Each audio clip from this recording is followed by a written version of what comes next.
സംഘപരിവാറിന് മുന്നിൽ കേരളം കീഴടങ്ങി എന്നതാണ് കോൺഗ്രസിന്റെ ആരോപണം.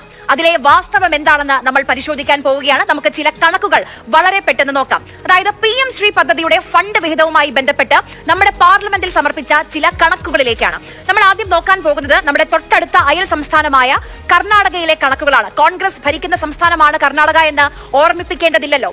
കർണാടകയ്ക്ക് 2023-2024 വർഷത്തിൽ PM ശ്രീ അലോക്കേഷനിൽ കിട്ടിയത് ഈ കാണുന്നത് പോലെ 26.4 കോടി രൂപയാണ്.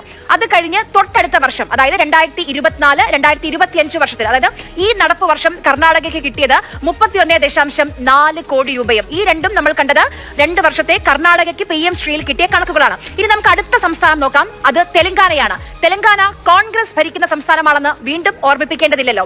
2023-24 കണക്ക് നോക്കൂ.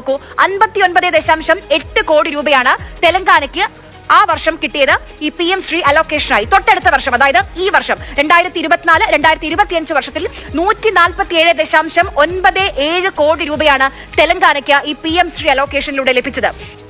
കേന്ദ്രാവിഷ്കൃത പദ്ധതി അത് ഓരോ സംസ്ഥാനത്തിന്റെയും അവകാശമാണ്, ഭരണഘടന നൽകുന്ന അവകാശം. ഇനി കേരളത്തിന്റെ കണക്ക് കൂടി നമുക്ക് നോക്കേണ്ടതുണ്ട്. 2023-2024 വർഷത്തിൽ കേന്ദ്രാവിഷ്കൃത പദ്ധതികളിൽ നിന്ന് കേരളത്തിന് കിട്ടിയത് 0.88% മാത്രമാണ്. ഇനി 2024-25 വന്നാൽ അത് 1% മാത്രവും. വിവേചനത്തിന്റെ ആഴം ഈ കണക്കുകൾ തന്നെ നമ്മളോട് പറയുന്നുണ്ട്.